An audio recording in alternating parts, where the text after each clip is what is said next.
बच्चों, आज हम अर्थशास्त्र कक्षा 11वीं के अंतर्गत आंकड़ों का संगठन के बारे में पढ़ेंगे।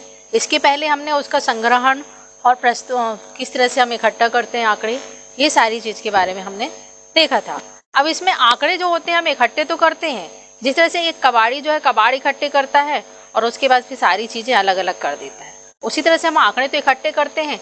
लेकिन जैसे कि इसमें कहा गया है कि अपरिष्कृत आंकड़े, तो इसके लिए क्या होगा? अपरिष्कृत मतलब एक अव्यवस्थित, ये अव्यवस्थित आंकड़े हैं। तो हम इसको व्यवस्थित करेंगे तभी हम इन आंकड़ों का अच्छे से अध्ययन कर सकते हैं। जैसे कि यहाँ एक कबाड़ी वाले का भी उदाहरण दिया हुआ है। कबाड़ की बात ही जो है अवर्गीकृत आंकड़े होते हैं, अपरिष्कृत आंकड़े होते हैं, जिसको कि हम व्यवस्थित करना, ये अव्यवस्थित आंकड़े जो होते हैं इनको हम अति विशाल होने के कारण इसको समझना बहुत ही कठिन होता है, संभालना बहुत कठिन होता है, क्योंकि ये व्यवस्थित नहीं होता है। इसके साथ साथ हम इन आंकड़ों का जो है उचित संगठन और प्रस्तुतिकरण आवश्यक होता है। इसके लिए हम क्या करेंगे?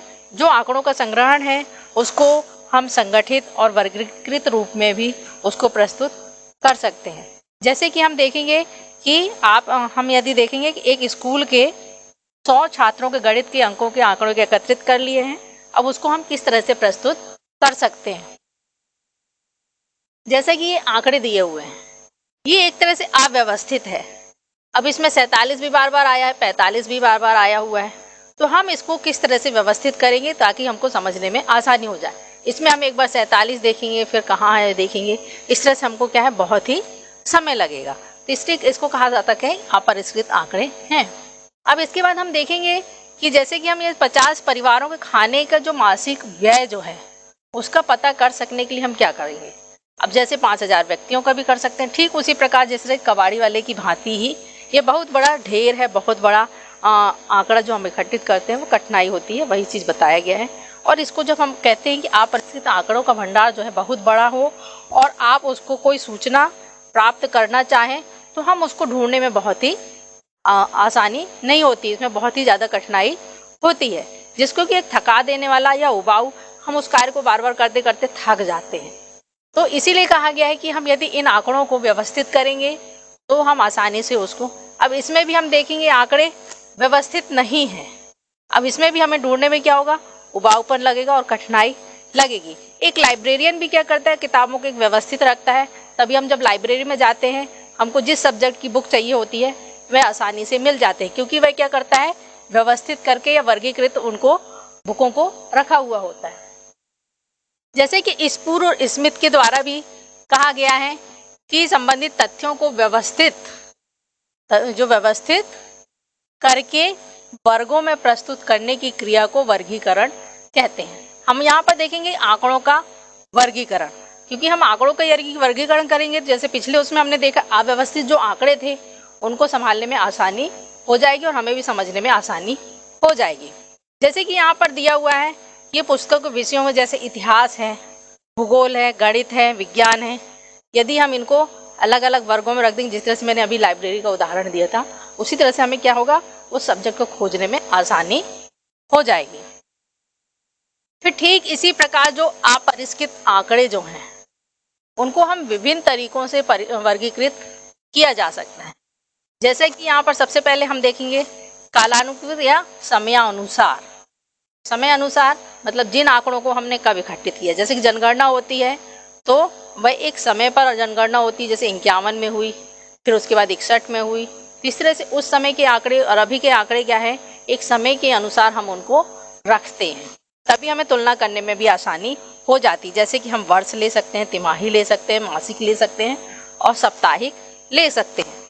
अब इनको आरोही या अवरोही मतलब छोटे से बड़े की तरफ या बड़े से छोटे अंक की तरफ हम उसको कर सकते हैं। अब जैसे यहाँ पर क्या है, जनसंख्या एक काल श्रेणी है, जिस तरह से मैंने अभी आप लोगों को बताया, ये एक निश्चित समय पर इसकी जनगणना होती है और पिछली जनगणना और अभी की जनगणना की हम तुलनात्मक अध्ययन कर सकते हैं।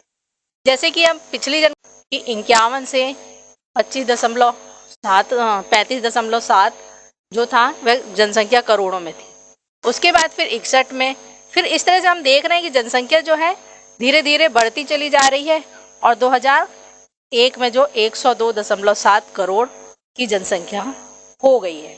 तो ये हमें कैसे पता चला? क्योंकि हमने व्यवस्थित आंकड़े किए, उनको जमा कर रखा, इसलिए हमें पता चला। फिर उसके बाद हम देखेंगे भौगोलिक या स्थानिक वर्गीकरण। भौगोलिक मतलब हम किसी भी देश को ले सकते हैं, राज्य को ले सकते हैं, शहर को ले सकते हैं, गांव को ले सकते हैं और कस्बे को ले सकते हैं। इसलिए कहा गया है कि भौगोलिक स्थिति के आधार पर या स्थानिक आधार पर।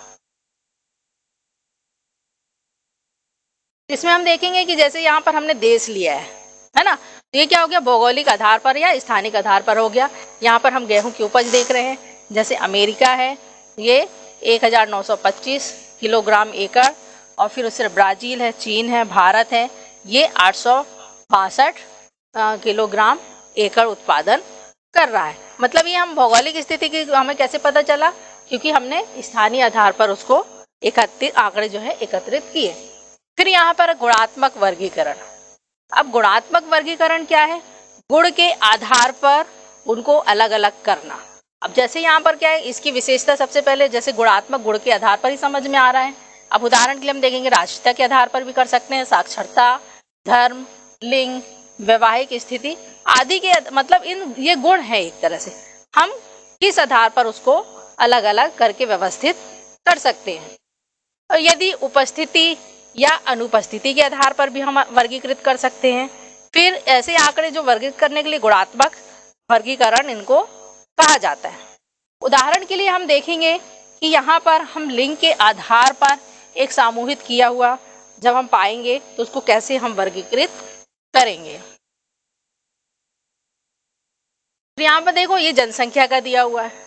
यहाँ पर हमने जनसंख्या को 2 भागों में बांट लिया, पुरुष और स्त्री।